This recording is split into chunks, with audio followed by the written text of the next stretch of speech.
যাচ্ছিলাম, ব্যক্তি জীবনের হয়তো ইসলাম আপনি আমি কিছু ক্ষেত্রে মেনেছি, আজও পর্যন্ত রাষ্ট্রীয় ইসলাম তো আমরা মানতে পারি নাই, ফিকিরও নাই মুসলমানের, অথচ আমরা দাবি করছি আমরা মুসলমান। মুসলমান তো সেই ব্যক্তি ব্যক্তিগত জীবন, পারিবারিক জীবন, সামাজিক জীবন, রাষ্ট্রীয় জীবন, টোটাল ক্ষেত্রে ইসলামের পরিপূর্ণ কনসেপ্টটা যেই ব্যক্তি মানতে পারবে সেই তো প্রকৃত মুসলমান। আজ পর্যন্ত আপনি আমি সেই মুসলমান তো হতে পারি নাই। আমরা স্বপ্ন দেখছি যে বাংলাদেশে একটা সুখময় সমাজ প্রতিষ্ঠিত হবে, একটা শান্তিময় সমাজ গঠন হবে, এই বাংলাদেশে শান্তি ফিরে আসবে, আমরা এই স্বপ্ন দেখছি। অথচ আমরা আমাদের রাষ্ট্রীয় ব্যবস্থাপনায় ইসলাম অনুযায়ী রাষ্ট্র চালানোর ফিকির করলাম না। আল্লাহ পাক বলেন, ওয়ামান আরাদা আন যিকরি ফাইন্না লাহু মাঈশাতান দনকা। যদি ইসলাম থেকে তোমরা ব্যক্তি জীবনে যদি ইসলাম অমান্য করো, তোমার ব্যক্তি জীবন অশান্ত হবে। পারিবারিক জীবনে যদি ইসলাম না মানো, পারিবারিক জীবন অশান্ত হবে। সামাজিক জীবনে যদি ইসলাম না মানো, সামাজিক জীবনে অশান্তি তৈরি হবে। রাষ্ট্রীয় জীবনে যদি ইসলামের আইন প্রতিষ্ঠিত না করো, তোমার রাষ্ট্র ব্যবস্থা টালমাটাল হয়ে যাবে, রাষ্ট্র ব্যবস্থায় শান্তি আসবে না। যার বাস্তব প্রমাণ আমরা দেখেছি। বাংলাদেশের 53 বৎসর স্বাধীনতার ইতিহাস চলে গেল, এই 53 বৎসর অর্ধ শতাব্দী চলে গেছে, একটার পর একটা সরকারের আবির্ভাব হয়েছে। প্রত্যেকটা সরকারের নেতারা ক্ষমতায় আসার আগে আমাদেরকে বলেছিলেন একটা শান্তিময় সমাজ উপহার দিব, একটা সুন্দর সমাজ উপহার হবে, যেই সমাজে কোনো হানাহানি থাকবে না, চাঁদাবাজি থাকবে না, খুনাখুনি থাকবে না। একটার পর একটা সরকার তো এসেছিলেন শান্তির বার্তা নিয়ে, তারা আজ পর্যন্ত আমার দেশে শান্তি এনে দিতে পারেনি। বর্তমানে অন্তর্বর্তীকালীন সরকার তারাও একই কথা বলছেন যে আমরা এই বাংলাদেশে সংস্কার করব, সর্বক্ষেত্রটা সংস্কার হবে, এরপরে বাংলাদেশে শান্তি ফিরে আসবে। এটাও ধোঁকাবাজি, এটাও আইওয়াশ, এটাও প্রতারণায় জাতির সাথে। এদের মাধ্যমে এই সমাজ সংস্কার কোশ্চিনকালেও হবে না। সুস্পষ্টভাবে মনে রাখবেন, আল্লাহ পাক বলেছেন ইসলাম যদি অমান্য করো কোনো ক্ষেত্রে শান্তি আসবে না। সুতরাং এ কথা আমরা সুস্পষ্ট করে বলি, 53 বৎসর বয়সে যেই বাংলাদেশে শান্তি আসেনি মানব রচিত তন্ত্র দিয়ে, ওই সমাজ কোনোদিন মানবতন্ত্র দিয়ে ওই সমাজ ব্যবস্থা শান্তিময় হবে না। শান্তিময় সমাজ পেতে হলে একমাত্র ইসলামতন্ত্র দরকার। ইসলামতন্ত্র ছাড়া শান্তি আসবে না। চাচা, এতে আমার জীবন শেষ হয়ে যাবে। ভোল্টেজ হচ্ছে না, আপনি যান ওখানে, ওরা একটু বলেন একটু বাড়াইতে। এইতে আপনার মোবাইলে কাম হয় না তো, আপনি যান ওখানে, আপনি যেয়ে দেন। বেচারা ফোনে কয়, এরা শোনে না।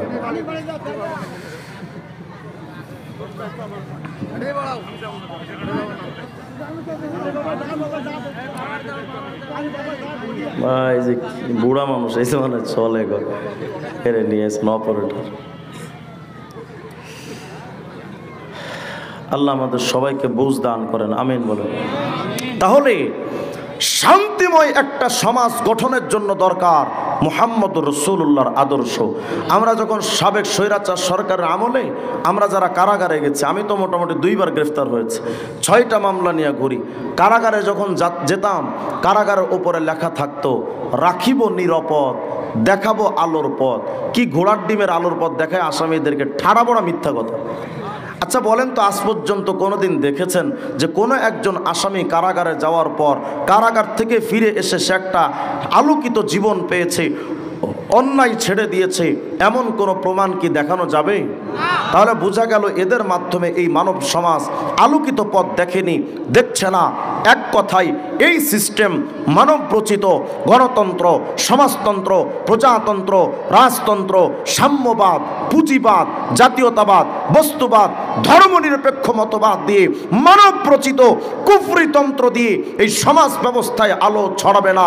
আলো ছড়ানোর জন্য 1400 বছর আগের আরবের ইসলাম যেমন আরবের জাহিলিয়াতের আধার কেটে সোনালী একটা সমাজ উপহার দিয়েছিল, ওই ইসলাম আজও আফগানিস্তানের তালেবানদের মাধ্যমে, মোল্লা টুপিওয়ালাদের মাধ্যমে প্রতিষ্ঠা হয়ে আফগানিস্তানে মাত্র 3 বছরের ব্যবধানে আফগানিস্তান এখন চুরি নাই, ডাকাতি নাই, দুর্নীতি নাই, চাঁদাবাজি নাই, হানাহানি নাই। কোন একজন তাগড়া যুবতী যদি গভীর রাত্রে রাত্রবেলা একলা হেঁটে যায়, কোনো বখাটে যুবক তার দিকে লোলুপ দৃষ্টিতে তাকায় না। কোন একজন মানুষ যদি হাতে লক্ষ লক্ষ টাকা নিয়ে হেঁটে চলে যায়, কোন ডাকাত তার দিকে রক্ত চক্ষু দিয়া তাকায় না। সুতরাং এ কথা বুক ফুলিয়ে বলা যায়, ইসলামতন্ত্র ছাড়া শান্তি আনা সম্ভব না। কিন্তু আপনি আমি তো ব্যক্তি জীবনও নবী মানি নাই, পারিবারিক জীবনে নবী মানি নাই। চুল কাটার ক্ষেত্রে মডেল মেনেছি মেসি আর নেইমারকে, পোশাকের ক্ষেত্রে মডেল মেনেছি নায়ক নায়িকাদেরকে, রাজনীতির ক্ষেত্রে মডেল মেনেছি রাজনীতির ক্ষেত্রে মডেল হিসেবে মানলাম লেনিন, কালমার্স, মাও সেতুং, আব্রাহাম লিঙ্কন, জিয়া, এরশাদ, মুজিব, তাদেরকে রাজনৈতিক মডেল মেনেছি। মুহাম্মদুর রাসূলুল্লাহকে মডেল মানতে পারলেন না। শোনো উম্মতে মুহাম্মদী, কুল কায়নাত যদি নবীকে না মানে নবীর কিচ্ছু আসে যাবে না। পুরা সৃষ্টি জগৎ যদি হুজুর আকরামকে না মানে নবীজির কিচ্ছু আসে যাবে না। আপনার আমার মতো ক্ষুদ্র মানুষ যদি নবীকে না মানে কি যায় আসবে আপনার আমার নবীর? কারণ যেই নবীকে মানতেন ফিরিস্তারা, যেই নবীকে মানবেন সমস্ত নবী এবং রসুলরা, সেই নবীকে যদি আপনি আমি না মানি নবীজির তো কিচ্ছু হবে না। মাঝখানে আপনি আমি ধোকায় পড়ে যাব, মাঝখানে আপনি আমি ক্ষতিগ্রস্ত হয়ে যাব। জানেন আপনি নবী কত বড়? তুমি তো আজকে লেনিন, কালমার্স, মাও সেতুংদেরকে চিনেছ, হুজুরে আকরামকে তো তুমি চিনলা না যে তোমার নবী কত বড় দামি নবী ছিলেন, তোমার নবী কত বড় মানি সম্মানী নবী ছিলেন। নবীকে তো চিনো না। তো চলো আজকে তোমাকে নবীকে চিনাই, যে নবী কত বড় নেতা ছিলেন, নবীজি কত বড় নেতা ভবিষ্যতেও হবেন। আর সিরাজুল মুনির কিতাব খণ্ড 3 পৃষ্ঠা 15 মধ্যে আসছে, হুজুরে আকরাম যখন মেরাজে যাবেন, যাওয়ার পথে বা আসার পথে মসজিদে আকসায় যখন হাজির হলেন, সাল্লা হুয়া ওয়া জিবরাইল কুল্লু ওয়াহিদ রাকাতাইন, 2 রাকাত নামাজ আদায় করলেন মসজিদে আকসায়। হুজুরও পড়লেন, জিবরিল আমিনও পড়লেন। নবীজি যখন মসজিদে আকসায় হাজির, আজকের এই মসজিদে আকসা তো বড় দামি জায়গা, এখানে যেই নবী এসেছেন সেই নবী তো পুরো সৃষ্টি জগতের সবচেয়ে দামি নবী। আরে তোমার লেনিন, কালমার্স, মাও Zedong, Abraham Lincoln, Zia, Ershad আর মুজিব কোথায় মিয়া? তোমার জিয়া, মুজিব, এরশাদের মতো কোটি কোটি নেতাদেরকে যদি এক পাল্লায় রাখা হয়, আমার নবীজির পায়ের ধুলার সমান হবে না। তুমি চিনলা না তো তোমার নবীজি কত বড় দামি নবী। হুজুরে আকরাম যখন মসজিদে আকসায় এসেছেন, তিনি তো পুরা সৃষ্টি জগতের সবচেয়ে দামি নেতা, তাকেও তো উষ্ণ সংবর্ধনা দেওয়া দরকার, তাকেও তো স্বাগতম জানানো দরকার। স্বাগতম দিবে কারা? জিবরাইল আমিন তাকায়া দেখলেন মসজিদে আকসায় কেউ নাই। ফাআযানা জিবরাইল আল মালায়েকা, জিবরিল আমিন এবার মসজিদে আকসা থেকে ডাক দিলেন ফিরিস্তাদেরকে। ওয়া নাযালাত মিনাস সামা, আসমান থেকে ফিরিস্তারা কাতারে কাতারে নেমে আসলো। ওয়া হাশারা লাহু জামিআল মুরসালিন ওয়াল আম্বিয়া, সমস্ত নবীগণ হাজির হয়ে গেলেন, রাসূলগণ হাজির হয়ে গেলেন। পুরা মসজিদে আকসা লোকে লোকারণ্য হয়ে গেছে। ভাবেন তো কি দামি মজমা। মসজিদে আকসায় আজকে এসেছেন কারা? নবী, রাসূল, ফিরিস্তারা। কি দামি মজমা তৈরি হয়েছে মসজিদে আকসায়। হুজুর আকরাম তাকালেন, ফাআরাফান নবী আন-নবিয়্যিন, আপনার আমার নবী তাকিয়ে চিনতে পারলেন। মিন বাইনে কায়েম ওয়া রাকা ওয়া সাজিদ, হুজুর আকরাম তাকালেন, তাকিয়ে চিনতে পারলেন ওই যে বাবা আদম সফিউল্লাহ, ওই যে বাবা ইব্রাহিম খলিলুল্লাহ, ওই যে হযরত মূসা কালিমুল্লাহ, ওই যে হযরত ঈসা রূহুল্লাহ, ওই যে হযরত ইসমাঈল জবিহুল্লাহ। সমস্ত নবীগণ মসজিদে আকসায় এসে ভরপুর হয়ে গেল। হুজুর আকরাম তাকিয়ে দেখলেন কেউ দাঁড়িয়ে নামাজ পড়ছেন, কেউ রুকুতে আছেন, কেউ সিজদায় আছেন। ইতিমধ্যে ফাআযানা মুআদ্দিন, মসজিদে আকসায় আজান হয়ে গেল। ওয়া উকিমাতিস সালাহ, ইকামত হয়ে গেল। ফাকামু সুফুফা, পুরা মসজিদে আকসার কাতারগুলো মুসল্লি মুক্তাদি হয়ে দাঁড়িয়ে গেছেন। কারা দাঁড়ালেন? সমস্ত নবী, রাসূল, ফেরেশতারা।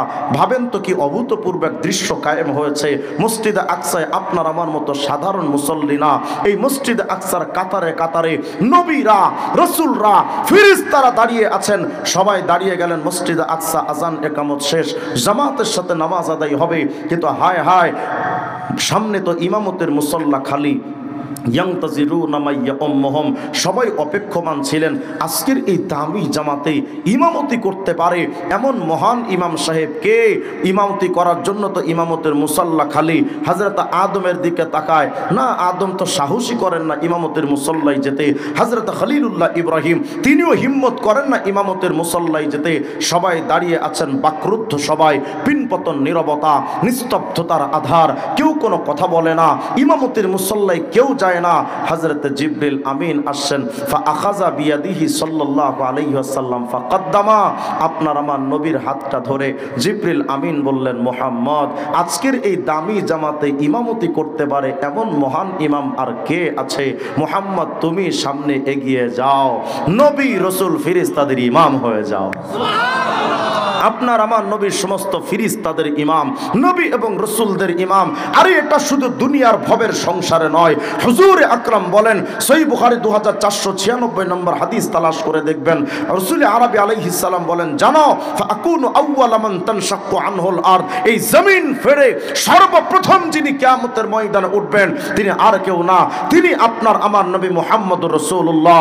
জামে তিরমিজির হাদিস তালাশ করে দেখবেন, হুজুর আকরাম বলেন, আনা সাইয়্যিদু ওয়ালদি আদম ইয়াউমাল কিয়ামতি ওয়ালা ফখর, কিয়ামতের ময়দানে আমি মুহাম্মদ সমস্ত ডাক্তারদের নেতা, সমস্ত ইঞ্জিনিয়ারদের নেতা, সমস্ত বিজনেসম্যানদের নেতা, সমস্ত পলিটিশিয়ানদের নেতা, সমস্ত সায়েন্টিস্টদের নেতা। আরে আরবি বলো, আজমি বলো, দেশি বলো, বিদেশি বলো, মানব বলো, দানব বলো, ফেরেশতা বলো, নবী রাসূল বলো, রাষ্ট্রপতি বলো, প্রধানমন্ত্রী বলো, হুজুর আকরাম বলেন, শোনো কিয়ামতের ময়দানে আরে কোথায় তোমার জিয়া এরশাদ আর Mujib, Einstein, Newton, Maxwell, Charles Darwin, Aristotle, Ibn Sina, থাকবে কোথায় লেনিন, কালমার্ক্স, মাও সেতুং? হুজুর আকরাম বলেন, শোনো কিয়ামতের ময়দানে কোনো নেতা থাকবে না, শুধুমাত্র একজনই নেতা থাকবেন, তিনি আপনার আমার নবী মুহাম্মদুর রাসূলুল্লাহ। একমাত্র নবী মুহাম্মদুর রাসূলুল্লাহ আপনার আমার নেতা, আর কোনো নেতা থাকবে না। দুনিয়ার মানুষ ওই নবীকে তো আপনি আমি চিনতে পারলাম না, তিনি কত বড় নবী ছিলেন, তিনি কত বড় নেতা ছিলেন, ওই হুজুরে আকরামকে তো চিনতে পারলেন না।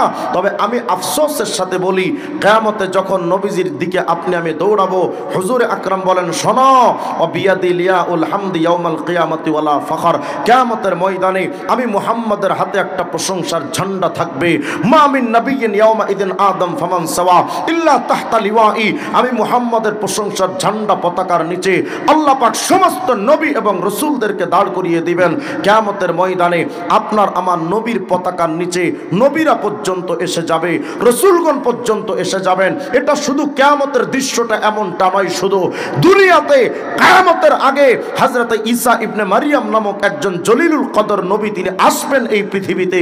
কিয়ামতের আগে তিনি এসে নবী হয়েও আমার নবীর মতো টুপি পরবেন, আমার নবীর স্টাইলে চুল কাটবেন, আমার নবীর স্টাইলে দাড়ি রাখবেন, আমার নবীর স্টাইলের পোশাক পরবেন। ব্যক্তিগত জীবন থেকে নিয়ে রাষ্ট্রীয় জীবন টোটাল ক্ষেত্রটা হুজুর আকরামের মতোই তিনি চলবেন।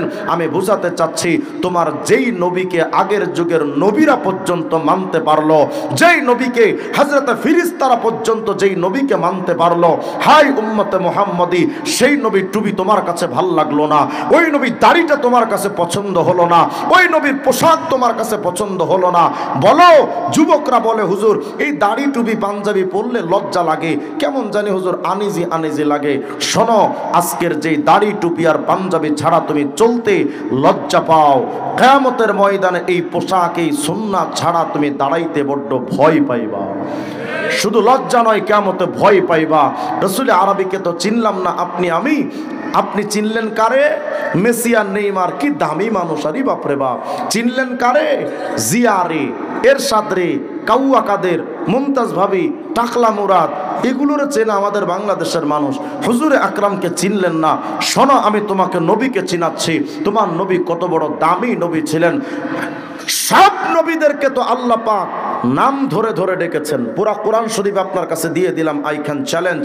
পুরা কোরআন শরীফে একটা জায়গা আপনি আমাকে দেখাবেন যেই জায়গায় আল্লাহ পাক তার নবীকে ইয়া মুহাম্মদ নাম ধরে ডেকেছেন। একটা জায়গা দেখান।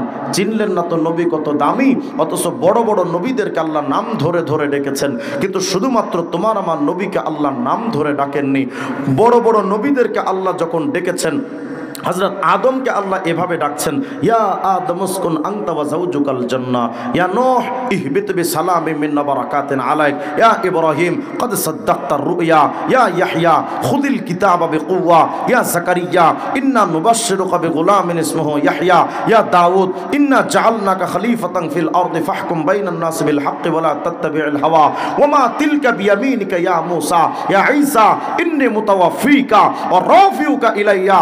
সব নবীদের আল্লাহ নাম ধরে ধরে ডেকেছেন, কিন্তু একটা মানুষকে আল্লাহ পাক নাম ধরে ডাকেননি, অথচ ডাকছেন আল্লাহ এভাবে নবীদেরকে, বড় বড় পয়গম্বরদেরকে, ইয়া আদম, ইয়া নূহ, ইয়া ইব্রাহিম, ইয়া ইয়াহইয়া, ইয়া জাকারিয়া, ইয়া দাউদ, ইয়া মুসা, ইয়া ঈসা, সব নবীদের আল্লাহ নাম ধরে ধরে ডাকলেন, কিন্তু আপনার আমার নবীকে আল্লাহ ইয়া মুহাম্মদ বলে একটা বারও ডাকলেন না। হ্যাঁ, যখন ডাকার দরকার হয়েছিল অত্যন্ত সম্মানের সাথে, আজমতের সাথে, হরমতের সাথে, মুহাব্বতের সাথে, ভালোবাসার সাথে, নম্রতার সাথে, দরদের সাথে অত্যন্ত সফটলি আল্লাহ পাককে আদর করে ডেকেছেন এভাবে, ইয়া আইয়ুহান নবী হাসবুকাল্লাহ, ইয়া আইয়ুহার রাসূল বাল্লিগ মা উনজিলা ইলাইকা মির রাব্বিক, ইয়া আইয়ুহাল মুযাম্মিল কুমিল লাইলা ইল্লা কালিলা, ইয়া আইয়ুহাল মুদ্দাথ্থির কুম ফাআনযির, ইয়াসিন ওয়াল কুরআনিল হাকীম। কতটা সম্মান আল্লাহ তার হাবিবকে দিলেন, ওই নবীকে আপনি আমি সম্মান দিতে জানলাম না, অথচ সম্মান তো দিলামই না, বরং ওই নবীর দাড়িটা কাইটা সেলুনে ফালায়া, মানুষের পায়ের তলায় জুতার নিচে ফালায়া, জুতা দিয়া পাড়ায়া তুমি নবীকে কতটা অপমান করার পরে তুমি শান্ত হবা যুবক, আমার তো বুঝে আসে না। তুমি নবীকে আর কতটা অপমান করবা, এটা আমার তো বুঝে আসে না। যেই নবীকে সম্মান আল্লাহ নিজে দেন, ওই নবীর রাজতন্ত্র, ওই নবীর ইসলামতন্ত্র আপনার কাছে পছন্দ হলো না, আপনার কাছে পছন্দ হলো লেনিন, কালমার্স, মাও সেতুং, আব্রাহাম লিঙ্কনদের গণতন্ত্র। কত কুলাঙ্গার তো এখন এ কথাও দাবি করেছে। আমি জানি এই বক্তব্য দেওয়ার পর অনেকে ক্ষিপ্ত হয়ে যাবেন, জান না আপনি ক্ষিপ্ত হয়ে শেখ হাসিনাকে ডরাই নাই, আপনি কোত্থেকে আসবেন মিয়া? আল্লাহর কসম, এই পৃথিবীর কাউকে ভয় করে আমরা কথা বলবো না। সুস্পষ্ট বক্তব্য হলো, যারা আজকের সমাজে এসে বলেন রাজনীতির সাথে কোরআনের সম্পর্ক নাই, আমরাও স্পষ্ট করে বলি তোদের সাথে মুসলমানের কোনো সম্পর্ক থাকতে পারে না। যেই রাজনীতির সাথে কোরআনের সম্পর্ক থাকে না, ওটা রাজনীতি নয়, ওটা ধান্দাবাজি আর পেটনীতি, আর কিচ্ছু না। ওটা আজকে যারা বলেন রাজনীতির সাথে কোরআনের সম্পর্ক নাই, বুঝিসটা কি?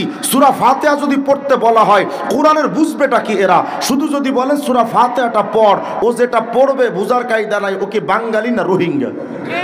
এরাই আজকে দাবি করে যে রাজনীতির সাথে কোরআনের সম্পর্ক নাই। যদি কোরআনের সাথে রাষ্ট্রের রাজনীতির সম্পর্ক না থাকে, চোর চুরি করলে তার হাত কাটবে, এটা তোর বাপে কাটবে নাকি?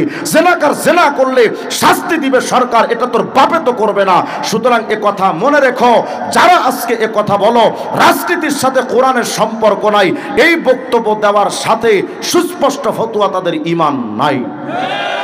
যারা আজকে বলেন হ্যাঁ এদের বক্তব্যের মধ্যে, রাশেদ খান মেননদের বক্তব্যের মধ্যে বাস্তবে কোনো আলাদা কোনো তফাৎ দেখি না।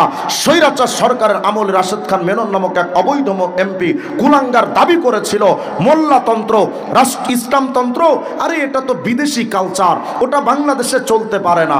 বোরখা, হিজাব, নিকাব এগুলো তো আরবের কালচার, ওটা এই বাংলাদেশে চলতে পারে না। কেন? তারা দাবি করেছিল বাংলাদেশ তো একটা স্বাধীন ভূখণ্ড, হুজুরি স্বাধীন ভূখণ্ডে বিদেশি আরবের কালচার কিভাবে চলতে পারে? সেই সময় প্রতিবাদ করেছে। আজও স্পষ্ট করে বলি, যদি স্বাধীন ভূখণ্ডে আরবের কালচার যদি চলতে না পারে, তাহলে স্বাধীন ভূখণ্ডে অখণ্ড ভারতে বিশ্বাসী রবীন্দ্রনাথের গানকে যখন জাতীয় সঙ্গীত বানানো হয়েছিল, রাশেদ খান মেননদেরকে জুতা দিয়ে পিটানো দরকার ছিল।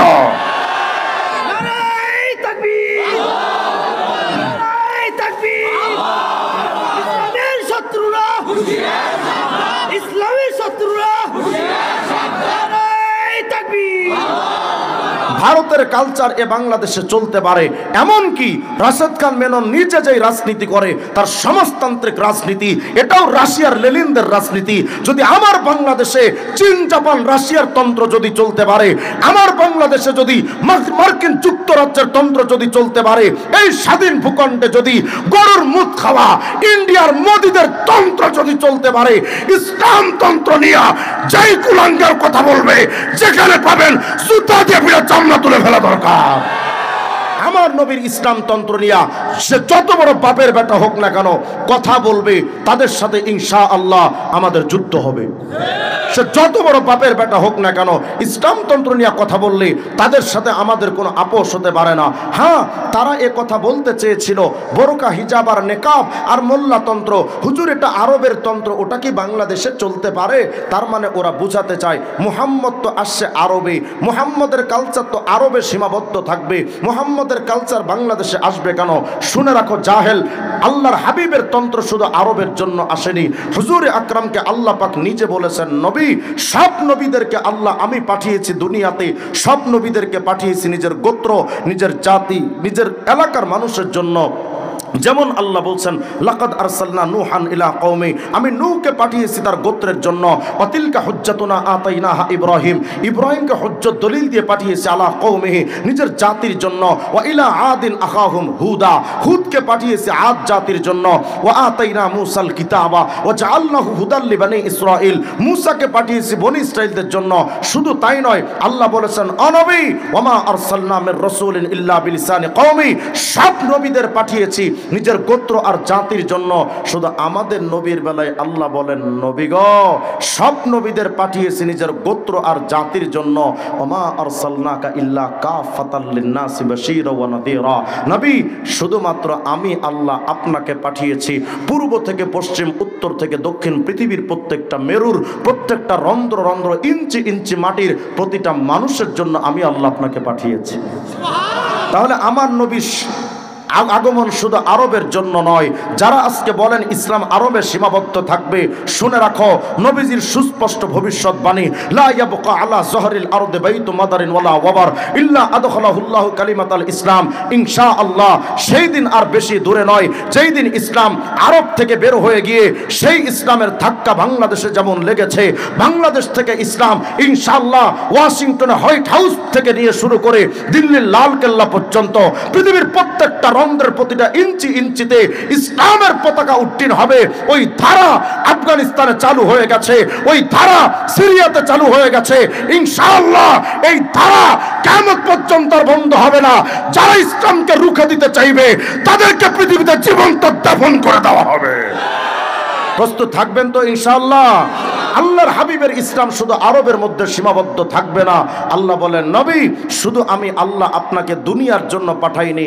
যারা বলতে চান মুহাম্মদ তো আসছে আরবের জন্য, শুনে রাখো মুহাম্মদের আগমন শুধু আরবের বনি কুরাইশের জন্য, বনি উমাইয়া, বনি হাশিম, বনি আব্দুল মুত্তালিব, শুধু একটা এরিয়ার জন্য হাবিবে কিবরিয়ার আগমন হয় নাই। আমার নবী যেমন আরবের জন্য এসেছেন, আমার নবী তেমন ভারতের জন্য এসেছেন। আমার নবী যেমন মক্কা মুকাররমা, মদিনাতুল মুনাওয়ারার জন্য এসেছেন, আমার নবী তেমন ঠিকভাবে আমেরিকার জন্য এসেছেন। আমার নবীর তন্ত্র শুধু এক এরিয়ায় সীমাবদ্ধ থাকবে না। চিনলা না তো নবীকে, তুমি চিনলা মেসি, নেইমার, মাউসেদুং, আব্রাহাম লিঙ্কন আর জিয়া এরশাদ মুজিবকে, চিনো না। তোমার নবী শুধু দুনিয়ার জন্য নবী আসেননি। আল্লাহ বলছেন, নবী গো, ওমা আরসালনাকা ইল্লা কাফাতাল লিন্নাসি বাশীরা ওয়া নাযীরা ওয়া মা আরসালনাকা ইল্লা রাহমাতাল লিল আলামিন। নবী, আমি আল্লাহ শুধু আপনাকে দুনিয়ার জন্য পাঠাইনি। আল্লাহ বারবার তার হাবিবকে বোঝাতে চেয়েছেন, নবী, আমি আল্লাহ যেখানে আপনি নবী সেখানে, আমি আল্লাহ যেখানে আপনি নবী সেখানে। আল্লাহ বলছেন কোরআনে কারিমে, নবী জানেন আলহামদুলিল্লাহি রাব্বিল আলামিন, সকল জগতের রব আমি আল্লাহ। সকল জগৎ মানে আমরা মনে করি জগৎ মনে হয় শুধু পৃথিবী, এর বাহিরে আর কোনো জগৎ নাই। ভুল তথ্য। এর বাহিরে বর্তমান নাসার সায়েন্টিস্ট বিজ্ঞানীরা বহুত তথ্য দিয়েছেন, তারা বুঝিয়েছেন এই পৃথিবী তো শুধু ছোট্ট একটা গ্রহ মাত্র, এর বাহিরে আরো 7-8টা গ্রহ আছে, উপগ্রহ আছে, ধূমকেতু আছে, চাঁদ সূর্য তারকারাজি, কত কিছু আছে। জানেন এর বাহিরে কত বড় বড় জগৎ আছে পৃথিবীর বাহিরে? বিজ্ঞান বলে এই পৃথিবীটা যত বড়, পুরা পৃথিবীর চাইতে এই সূর্যটা 13 লক্ষ গুণ বড়। কি ভাবতেছেন? মোটামুটি দেওয়ানবাগি পীরের পেটের মতোই তো নাকি? আওয়াজ দিয়ে বলেন আল্লাহু আকবার। পৃথিবীর চাইতে সূর্য 13 লক্ষ গুণ বড়। ওই সূর্যের চাইতে ইউআই স্কুটি তারকা আরো 500 কোটি গুণ বড়। জানেন এই পৃথিবীর বাহিরে কত জগৎ আছে? এগুলো আমাদের মোল্লাদের কথা না, সায়েন্সের ছাত্ররা এগুলো ভালো জানে। আমরা যে গ্যালাক্সিতে বাস করি তার নাম মিল্কি ওয়ে গ্যালাক্সি, ছায়াপথ। জানেন এক মিল্কি ওয়ে গ্যালাক্সির পেটের মধ্যে কত জগৎ আছে? বিজ্ঞান বলছে যে মিল্কি ওয়ে গ্যালাক্সির পেটের মধ্যে পৃথিবীর চাইতে 13 লক্ষ গুণ বড় যে সূর্য, এই সূর্যের মতো বড় বড় জগৎ মিল্কি ওয়ে গ্যালাক্সির মধ্যে কমপক্ষে 17,000 কোটি জগৎ বাস করে। শুধু তাই নয়, ওই সূর্যের চাইতে 500 কোটি গুণ বড় যেই তারকা, এমন বড় ছোট মাঝারি তারকা মিল্কি ওয়ে গ্যালাক্সির মধ্যে কমপক্ষে 40 থেকে 50,000 কোটি তারকা বাস করে। কিন্তু শুধু একটা গ্যালাক্সিতে এত মিলিয়ন বিলিয়ন ট্রিলিয়ন কোটি জগৎ আছে। শুধু এক গ্যালাক্সি যদি এত কিছু থাকে, জানেন এমন গ্যালাক্সি কয়টা আছে? আবার বিজ্ঞান বলে দৃশ্যমান জগতে, মহাগ্যালাক্সির ভেতরে, নবমণ্ডলের ভেতরে এমন গ্যালাক্সি, বড় বড় গ্যালাক্সি একটা দুইটা নয়, কমপক্ষে 100 থেকে 200 লক্ষ কোটি গ্যালাক্সি আছে। তাহলে প্রথম আসমানের নিচে কত হাজার মিলিয়ন বিলিয়ন ট্রিলিয়ন কোটি জগৎ আছে, হিসাব দেওয়া সম্ভব না। এর উপরে 7 তবক জমিন আসমান, আরশ কুরসি লৌহ কলম জান্নাত জাহান্নাম। আল্লাহ বলেন, নবী গো আলহামদুলিল্লাহি রাব্বিল আলামিন, যত জগৎ আছে না সকল জগতের রব কিন্তু আমি আল্লাহ। ও নবী, আমি আল্লাহ যেমন সকল জগতের রব, তো আল্লাহ তো বোঝাতে চাচ্ছেন নবী আমি আল্লাহ যেখানে, আপনি নবী সেখানে, সকল জগতের রব যেহেতু আমি আল্লাহ। ওমা আরসালনাকা ইল্লা রাহমাতাল লিল আলামিন, নবী যেই যেই জগতের রব আমি আল্লাহ, ওই ওই জগতের রহমত আপনি মুহাম্মদ রাসূলুল্লাহ। চিনলেন না তো নবীকে? ওই নবীকে তো সামান্যটুকু মহব্বত করতে পারলেন না। কি যায় আসবে বলেন আমাকে? কুল কায়নাত যদি নবীকে মহব্বত না করে, নবীজির কিচ্ছু আসে যাবে না। জানেন আপনার আমার নবীকে আল্লাহ নিজে কতটা মহব্বত করতেন? আল্লাহ পাক নিজে তার নবীকে কতটা মহব্বত করেন। জামে তিরমিজির হাদিস, নবীর আপন চাচাতো ভাই রাইসুল মুফাসসিরিন হযরত আব্দুল্লাহ ইবনে আব্বাস রাদিয়াল্লাহু আনহু থেকে হাদিস বর্ণিত। তিনি বলেন, একদিন সাহাবায়ে কেরাম এভাবে বসে আছেন, জালাসা নাসু মিন আসহাবি রাসূলিল্লাহ সাল্লাল্লাহু আলাইহি ওয়াসাল্লাম ইয়ান্তাজিরুনা, নবীজির অপেক্ষায় যে কখন নবীজি আসবেন, কিন্তু হুজুরের আসতে দেরি হচ্ছে। তো একজন সাহাবী দাঁড়িয়ে গেছেন, গিয়া বলেন, এই সাহাবীরা শোনো, কি সমস্যা? বলে, ইন্নাল্লাহ ইত্তাখাযা মিন খালকিহি খলিলা ইত্তাখাযাল্লাহু মিন ইব্রাহিম খলিলা। জানো সাহাবীরা, সকল সৃষ্টি জগতের মধ্যে আল্লাহ পাক একজনকে বানিয়েছেন খলিলুল্লাহ, তিনি আর কেউ না, হযরত ইব্রাহিম। তো কল্পনা করো তো, পুরা সৃষ্টি জগতের মধ্যে ওয়ান পিস খলিলুল্লাহ ইব্রাহিম, কত দামি নবী। আরেকজন কহ, তা তো ঠিক, কিন্তু আদমও তো কম না। কেন? কাফা আদম ইস্তাফাহুল্লাহ, আদমকে তো আল্লাহ নিজে নির্বাচিত করেছেন, তা আদম তো সফিউল্লাহ। আরেকজন কহ, তাও তো ঠিক, কিন্তু মুসাও তো কম না। কেন? ফা মুসা কাল্লামাহু তাকলিমা, মুসা তো কালিমুল্লাহ, আল্লাহ নিজে তার সাথে কথা বলতেন। আরেকজন কহ, তাও তো ঠিক, কিন্তু ঈসাও তো কম যান না। ফা ঈসা কালিমাতুল্লাহি রূহ, ঈসা আলাইহিস সালাম তো রূহুল্লাহ উপাধি পেয়েছেন। তো একজন বলে আদম সফিউল্লাহ, একজন বলে ইব্রাহিম খলিলুল্লাহ, একজন বলে মুসা কালিমুল্লাহ, একজন বলে ঈসা রূহুল্লাহ।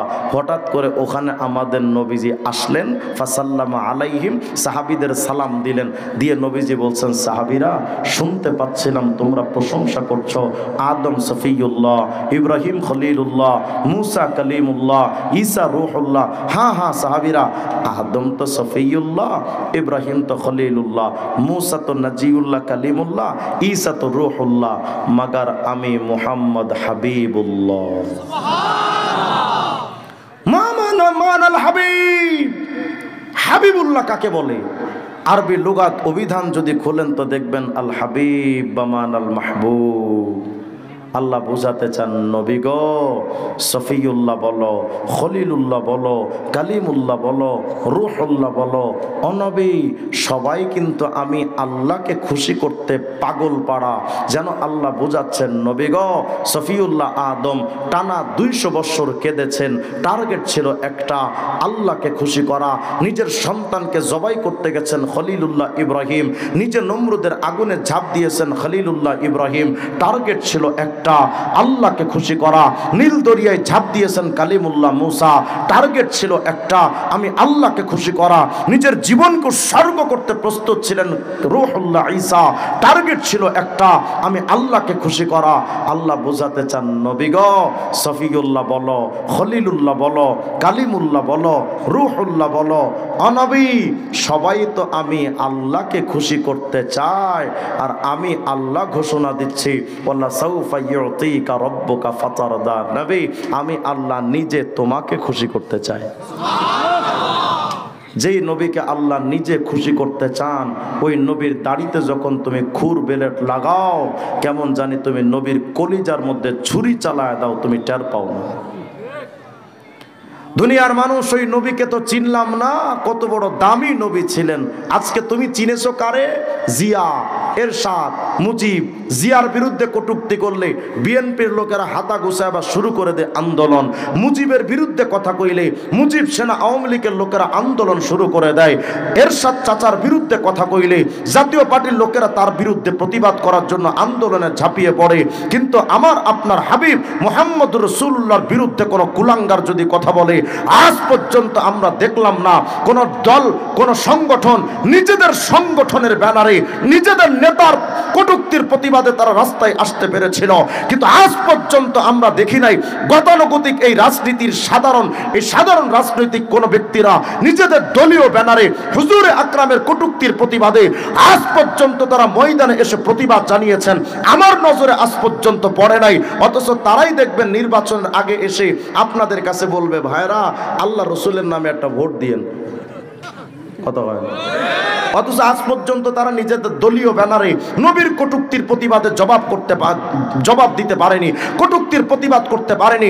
শুধু তাই নয়, আজ পর্যন্ত 53 বছর চলে গেছে, আমরা আলেমরা প্রতিটা সরকারের কাছে আবেদন করেছি, নবীর কটূক্তির বিরুদ্ধে একটা আইন করে দেন, নবীর ইজ্জতের ব্যাপারে একটা আইন করে দেন। আজ পর্যন্ত কোন সরকার নবীর ইজ্জতের হেফাজতের আইন করতে পারলো না। অথচ প্রত্যেকেই এসে, কেউ তো মদের আইন বৈধ করেছে, কেউ পতিতালয় বৈধ করেছে, কেউ সুদের আইন বৈধ করেছে। আমার বাংলাদেশে যদি পতিতাদের ব্যাপারে আইন থাকতে পারে, আমার বাংলাদেশে যদি মদখোরদের ব্যাপারে আইন থাকতে পারে, নবীর ইজ্জতের হেফাজতের আইন আজ পর্যন্ত কোন সরকার করতে পারলো না। আমাদের বোঝা হয়ে গেছে সব শালারা বাটপার। আমার নবীর ইজ্জতের হেফাজতের পক্ষে আইন তারা করতে পারলো না। অথচ বাংলাদেশের সংবিধানে আইন আছে, প্রতিটা নাগরিকের জানমাল ইজ্জতের হেফাজতের আইন করা আছে। প্রত্যেকটা মানুষের সম্মানের নিরাপত্তা দিতে হবে। এই সংবিধানের ধারার অর্থ কি? প্রত্যেকটা মানুষের সম্মানের হেফাজত করতে হবে। আমি রিজওয়ান রফিকির সম্মানের হেফাজত করা আপনার দায়িত্ব। বাংলাদেশের সাংবিধানিক আমার অধিকার। একজন রিক্সাওয়ালা, ঠেলাওয়ালা, দিনমজুর, কুলি, মুচি, মেথর সবার সম্মান হেফাজতের আইন বাংলাদেশে আছে। যদি তাই থাকে তাহলে আমরা আজকে সুস্পষ্টভাবে এটা দাবি করতে পারি, একজন মুচি মেথরের ব্যাপারে যদি আইন থাকতে পারে, বাংলাদেশের 18 কোটি মানুষের চাইতে নবীর ইজ্জতের দাম বেশি। পৃথিবীর 800 কোটি মানুষের চাইতে নবীর ইজ্জতের দাম বেশি। পুরো সৃষ্টি জগতের মধ্যে নবীর ইজ্জতের দাম বেশি। যদি সাধারণ মানুষের ব্যাপারে সম্মান হেফাজতের আইন থাকতে পারে, নবীর ইজ্জতের হেফাজতের আইন অবশ্যই থাকা দরকার। ওরা আইন করবেন আমরা বুঝে গেছি, 53 বছর করেনি, আর ভবিষ্যতে করবে আশা নাই, সম্ভাবনা নাই। আমি জানি ওরা আইন করবে না, তবে আমি একথা সুস্পষ্ট করে বলি, জানি এই বক্তব্য দেওয়ার পরে হয়তো আবার রাষ্ট্রদ্রোহী মামলা হতে পারে, হয়তো আবার কারারুদ্ধ হতে পারি, আবার বাচ্চা সন্তান সব ফেলে হয়তো কারাগারে ঢুকে থাকতে পারি। কিন্তু তবু একথা আমাদের বুক চেতিয়ে, বুক ফুলিয়ে বলতে চাই, সুস্পষ্ট বক্তব্য হলো, যেই সংবিধানে নবীর ইজ্জতের হেফাজতের আইন থাকে না, ওই সংবিধান আমি মানি না। যেই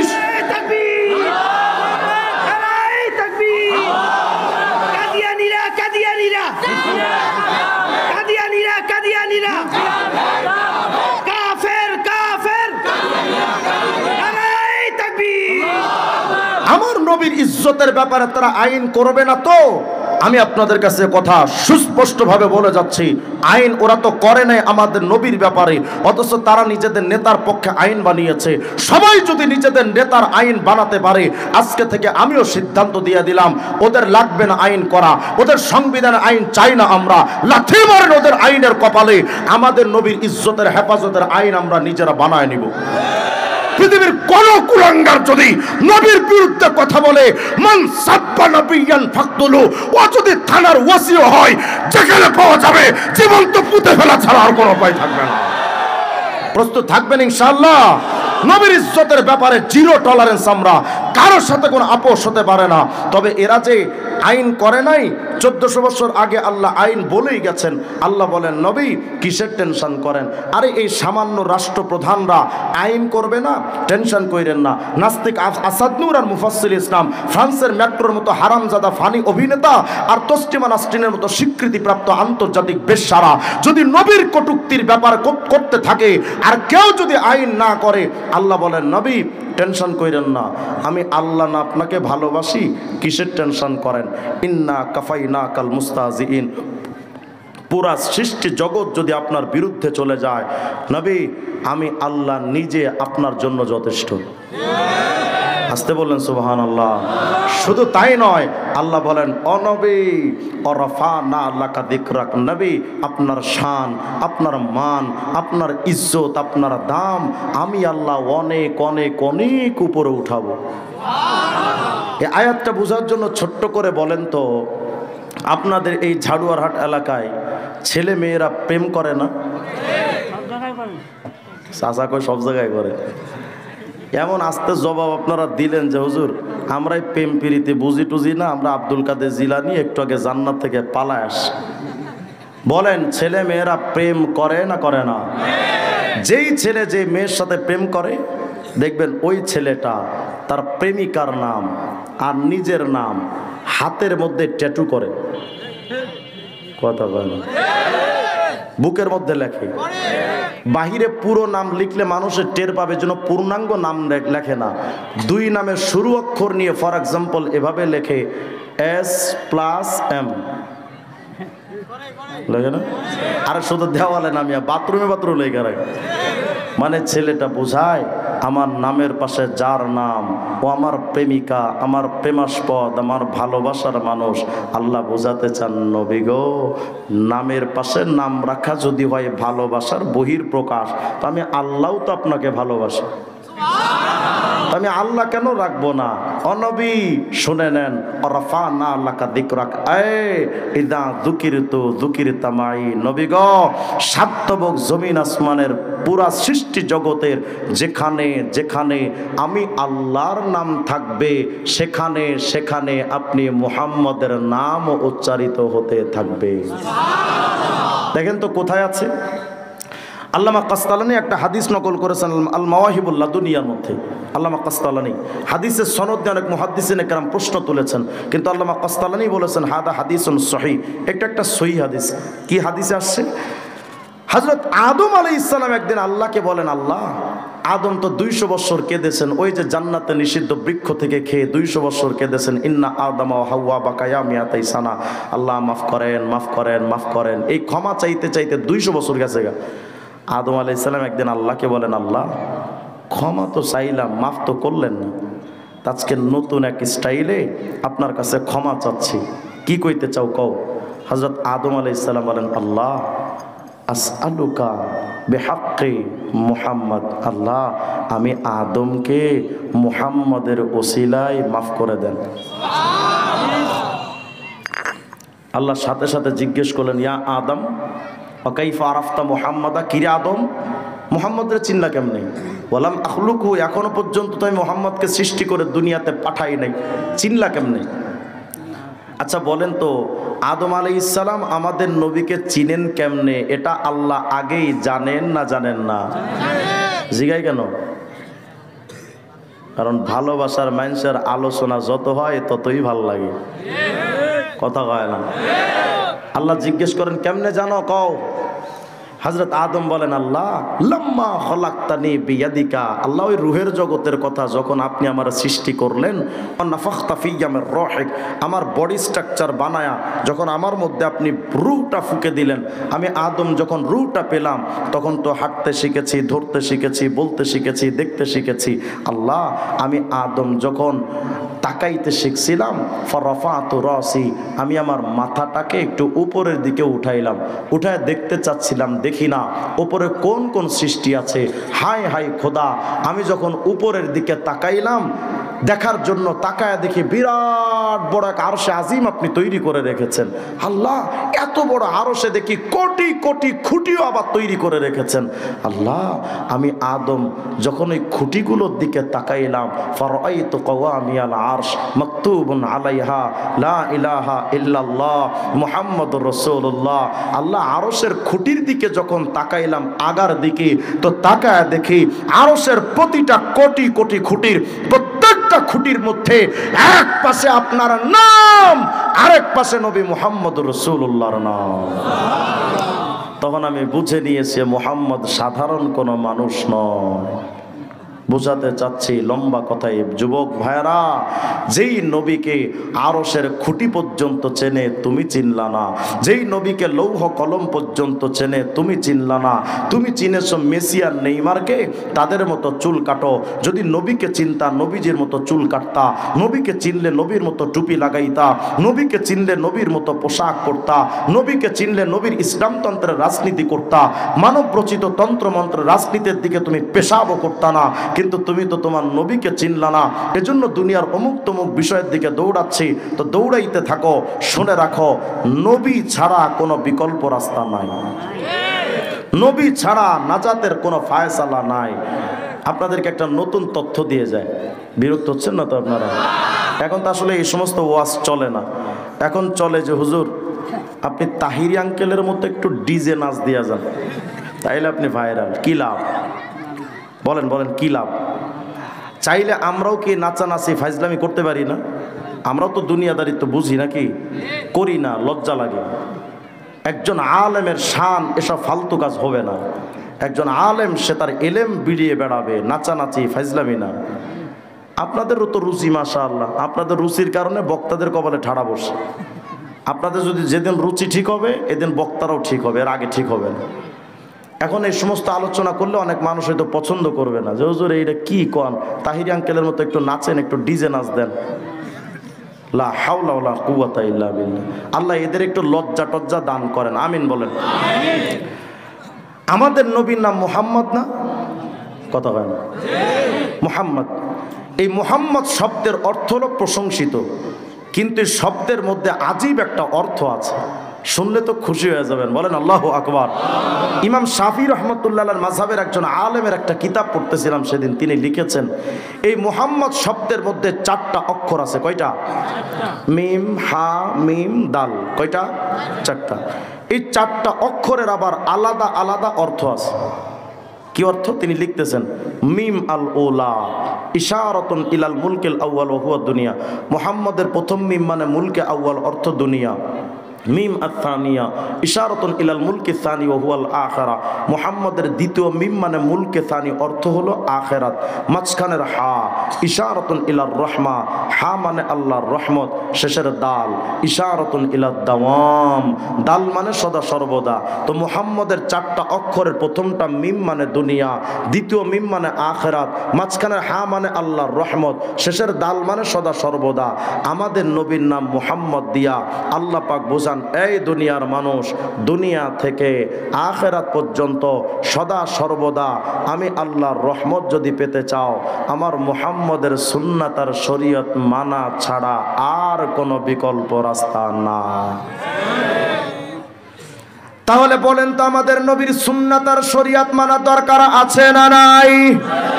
আরো জোরে কোন। ভণ্ড পীররা তো বলে আমরা শরীয়ত টরিয়ত মানি না। কি মানো? কয় মারেফাত। আপনাদের দিকে নাই মনে হয়, এদিকেও আছে। লা হাওলা ওয়ালা কুওয়াতা ইল্লা বিল্লাহ। এরা দাবি করছে আমরা শরীয়ত টরিয়ত মানি না, মারেফাত মানে গান গাই।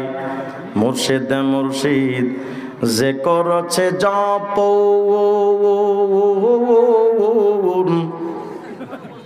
আছে না?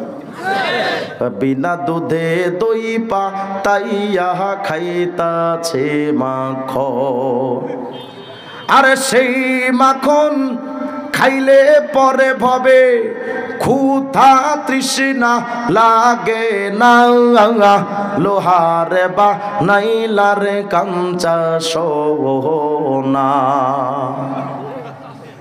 এই খাটাসা গান গায় এসা বাউলরা, আর কিছু কিছু বুড়ো খাটাস আছে দেখবেন, এদের সামনে গিয়ে আগ করা যায় এমন ভাবে তাকায় থাকে যেন মুখের উপর ঠাড়া পড়ছে হারাম। আছে না নাই? কত সুন্দর গান, কিন্তু কত বড় কুফরি। বলে যদি তুমি পীর বাবা মুর্শিদ মানে পীর বাবা জিকির করো, তুমি দই ছাড়া মাখন খেতে পারবা। মানে পীরের কথাই যদি কেউ চলে তাহলে তার আর শরীয়ত লাগবে না, এমনিই মারেফতের মজা পাবে। আস্তে কোন বলেন তো, শরীয়ত ছাড়া কোনোদিন মারেফত হয়? শরীয়ত মানে কি? পুরা কোরআন শরীফ শরীয়ত, নবীজির সকল হাদিস আর সুন্নাত শরীয়ত, সাহাবায়ে কেরামের সকল বিধিবিধান সবগুলো হলো শরীয়ত। আমাকে কন, শরীয়ত যদি বাদ দেয় কেউ, তো ওকে মুসলমান থাকতে পারে? আরো জোরে কন। এরকম আমরা শরীয়ত মানি না। আমরা যারা শরীয়ত মানি, আমাদের নাম দিছে শরীয়তি হুজুর, শরীয়তি মোল্লা, আর এরা মারেফতি পাগলা। আমরা শরীয়তি মোল্লা আর এরা মারেফতি পাগলা। এদের পাগল ছাগল যখন মরে তো কবরে তো মোমবাতি জ্বলে, আমগো হুজুরদের কবরে তো মোমবাতি টাতি নাই। আচ্ছা বলেন তো, কবরে মোমবাতি জ্বালানো জায়েজ না হারাম? আর জোরে কোন। নিজেরা নিজেদের কবরে মোমবাতি জ্বালা বুঝাই কনফার্ম জান্নাতি, এরা বুঝাই কনফার্ম জান্নাতি। আর মোল্লাদের কবরে মোমবাতি নাই, মোল্লারা জাহান্নামী। এই জন্য আমাদের হিট কইরা গান গায়ে, পাগল মরলে বাতি জ্বলে, মুন্সি মরলে জ্বলে না। কথা বলেন, আপনার দিকে নাই মনে হয়, থাকলে কথা বলতে হবে। তো আমি একটু কবর জিয়ারত করতে আসি নাই। পাগল মরলে বাতি জ্বলে, মোল্লা মরলে জ্বলে না, পাগলার কাছে খোদাই থাকে, কানার দলে দেখে না। টুনটুনা টুনটুন। মানে ওরা কয় যে ওদের কবরে মোমবাতি আছে। আমি বললাম মোমবাতি তো তোদের কবরেই জ্বলবে, আল্লাহ রসুলের শরীয়তকে বাদ দিয়া জাহান্নামের টিকিট কাইটা যে কবরে গেলি, তোর কবরে যাওয়ার সাথেই যে জাহান্নামের আগুন জ্বলে, তার প্রমাণ তোর কবরের ওপরেও জ্বলে। এরা এখন বলে যে আমাদের কিছু দরকার নাই, শুধু বাবা হলেই চলে। নেশাখোরদের যেমন বাবা হলে কিচ্ছু লাগে না, এদেরও তেমন পীর বাবা ছাড়া কিচ্ছু লাগে না। গান গায়, কেরামান কাতিবিন রোজা হাশরের দিন, আল্লাহর কাছে যদি করে অভিযোগ, আমি বলবো দুনিয়ায় ছিলাম ল্যাংটা পীরের লোক। আচ্ছা বলেন, এগুলো কইলে উপায় থাকবে? আমি মনে মনে ভাবলাম, তুই ল্যাংটার মুরিদ হয়ে যদি গান বানাইতে পারস, আমিও কওমি মাদ্রাসা পড়ুয়া পোলা, বিখাউস কম না। আমি গান আমিও একটা বানাইছি, কই না থাক পরে সমালোচনা। কেরামান কাতিবিন পাইবে যেদিন, তোরা যারা ছিলি ল্যাংটা বাবার লোক, তোদের জুতা মাইরা কইব জাহান্নামে ঢো। গানটা তো এমন হওয়ার দরকার ছিল, কেরামান কাতিবিন রোজা হাশরের দিন, আল্লাহর কাছে যদি করে অভিযোগ, আমি বলবো দুনিয়ায় ছিলাম মুহাম্মাদের লোক। मोमिन जो फिदा नक्श काफे पाय नबी हो ज़ीर कदम आज भी आलम का खजीना। साहिल से लगेगा कभी मेरा भी सफीना, देखेंगे कभी शौक से मक्का व मदीना। गर सुन्नत नबवी की करे पैरवी उम्मत, तूफान से निकल जाएगा फिर उसका सफीना। आवाज दिया बोलें अल्लाहु अकबर। আমি জানতে চাই, আমাকে জবাব দেন তো, বলেন তো মুমিন, নবীজি সুন্নাত আর শরীয়ত মানার দরকার আছে না নাই? যারা বিশ্ব নবীর শরীয়ত মানে না তারা মুসলমান থাকতে পারে না। আর নবীর সুন্নাত যারা মানবা, শোনো, হযরত আব্দুল্লাহ ইবনে আব্বাস বলেন, ইয়াউমা তাবিয়াতু ওজুহু আহলি সুন্নাতি ওয়াল জামাআ। রাইসুল মুফাসসিরিন হযরত আব্দুল্লাহ ইবনে আব্বাস বলেন, দুনিয়াতে যেই উম্মত দুইটা জিনিস যারা মানবে, এক নাম্বার সাহাবা, দ্বিতীয় নাম্বার হলো নবীজির সুন্নাহ। দুইটা জিনিস যারা মানবে, এক নাম্বার সাহাবা, দ্বিতীয় নাম্বার নবীর সুন্নাহ। হযরত আব্দুল্লাহ ইবনে আব্বাস বলেন, এই দুইটা জিনিস যারা মানবে, কিয়ামতে নবীদের চেহারা থেকে যেমন নূর চমকাইতে থাকবে, সুন্নাত আর সাহাবা মাননে ওয়ালা উম্মতের চেহারা থেকে নূর চমকাতে থাকবে। তাহলে বলেন তো, নবীজির সুন্নাত মানা দরকার আছে না নাই? এর যুবক, বিয়ে কইরা তারপরে দাড়ি রাখবা, ভাবো হুজুর একটু বয়স হয়ে যাক, তারপরে না হয় দাড়িটা রাখবো না, যে ভাবো। এমন তো অনেক যুবক দেখা যায় বিয়ে করার স্বপ্ন দেখেছিল, বিয়ের বরযাত্রীর গাড়িতে ওঠার আগে মসজিদের খাটিয়ায় উঠে গেছে। সন্ধ্যা হলে ডুবিবে বেলা,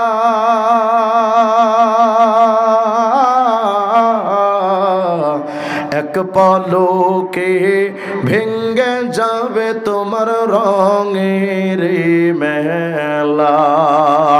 সন্ধ্যা হলে ডুবিবে বেলা,